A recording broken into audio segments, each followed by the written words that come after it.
So today is such a special meeting because we have Sister Sandra is coming and she's on her way.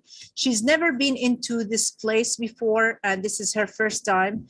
She is licensed in 5 different states as a counselor, as a psychiatrist.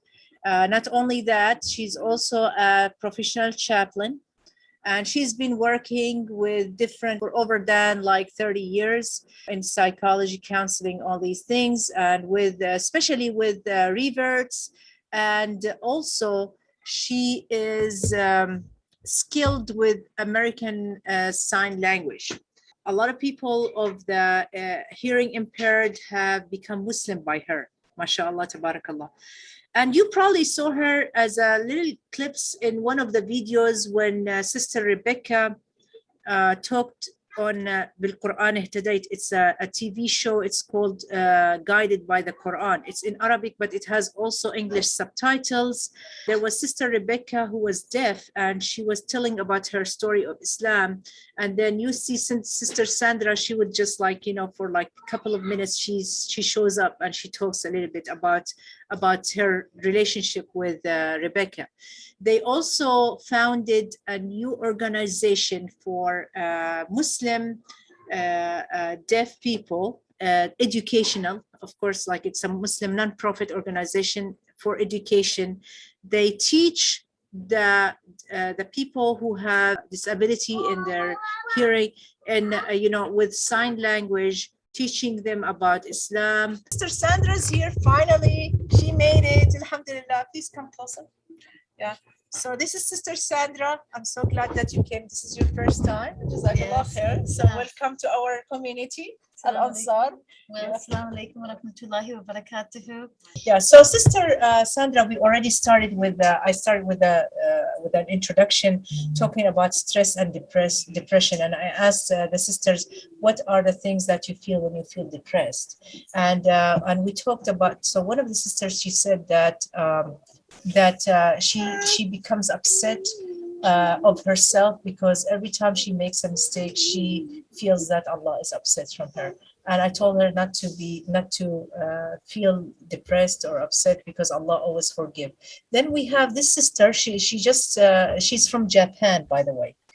She's online. She's online. She's writing in Japan. Many of my friends committed suicide because they could not fulfill the expectations of others, their families and their communities. So what would you tell the sister right here? Well, when we're talking about, I want to speak to the other sister as well, because they're all connected. Okay. Yeah, about depression. With suicide, when we think of suicide, this is when someone gets to a place where they don't have any more hope in their lives. And when you have no more hope in your life is when you sink into this hole and depth of depression. And I think that, we have to remember with Prophet Yaqub, he was telling to his sons,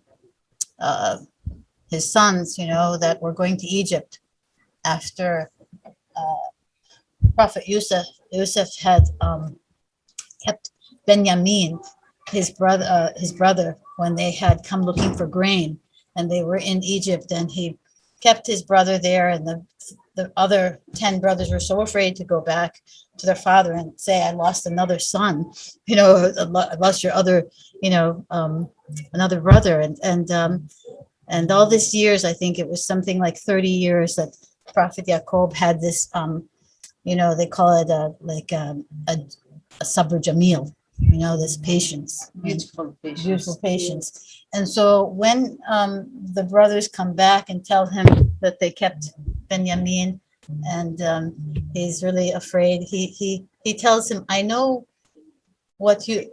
Allah has told me what you know not. I know what from Allah what you know not. And he tells them to look for Benjamin, but he also tells them to look for his brother Yusuf. And you can imagine that he still has brother Yusuf in his mind after all these 30 years, and he's cried so much he's become blind. But he says something else which is very critical from the Quran. He says, and don't give up hope. I'm actually The one who gives up now. hope is from the kafirun. These are the people who, anyone who gives up, don't give up hope, because the people who give up hope are from the kafirun. They are the kafir. So the ayah says, it's right here, I just looked it up. It's on chapter 39, verse 53. It says, say, O my servants, who have transgressed against themselves by sinning, do not despair of the mercy of Allah. Indeed, Allah forgives all sins. Indeed, it is He who is the forgiving, the merciful. But get the piece of the prophet. Yaqub says to his sons when they're going back into Egypt, and he's telling them not to, he's telling them that they have to not give up hope, because the people who give up hope are from the kafirun.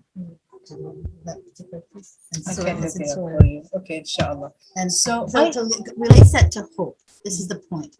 Hope. When we give up hope, sister, when we get to a point when we have no hope, it's that moment that we don't even hope and have belief in Allah.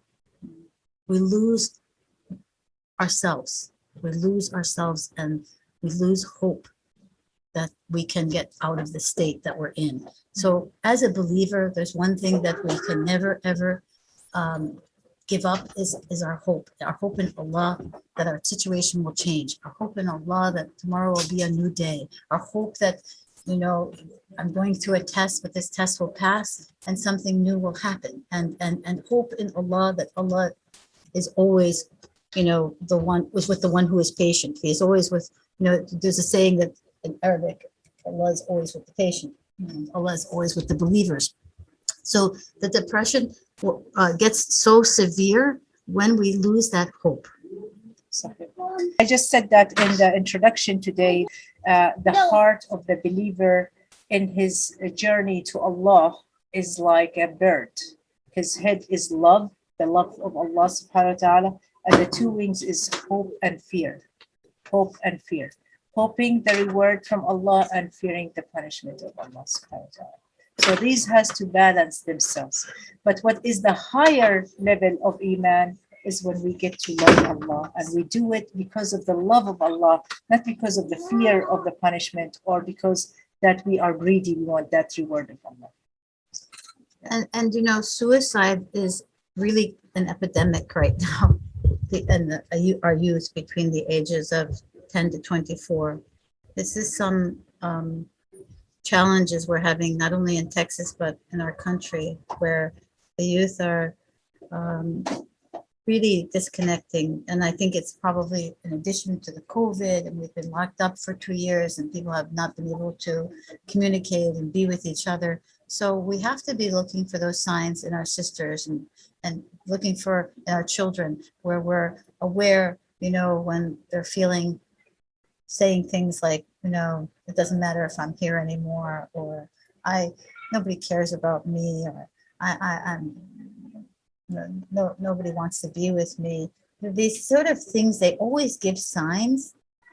People who get to that level of taking their lives, they always give signs, warning signs, things that you listen to, what they say that doesn't quite click, or seems a bit of despair in their feelings and attitude. And that's what we as sisters, we need to be careful to look after each other, and to really be the sisters that Islam has wanted us as, you know, to be as Muslims. You know, sometimes, you know, we really need to show that sisterhood at a higher level than I think that we offer to each other at this time. We really need to raise the bar. Yeah. You know what I mean? Raise the bar. Really be that sister who wants for your sister what you want for yourself. Really be giving. You know, when you think about the Ansar and the name of this place, I mean, think how these people came from Mecca, and they did everything they had. They cut it in half and said, I have two wives, you can have one, or this is my home and you can have this, and everything they shared. And this was really an example in our history of how much people were willing to sacrifice and to show their love and sisterhood and brotherhood for each other. I think we need to really be aware of how important that is to want for your brother what you want for yourself.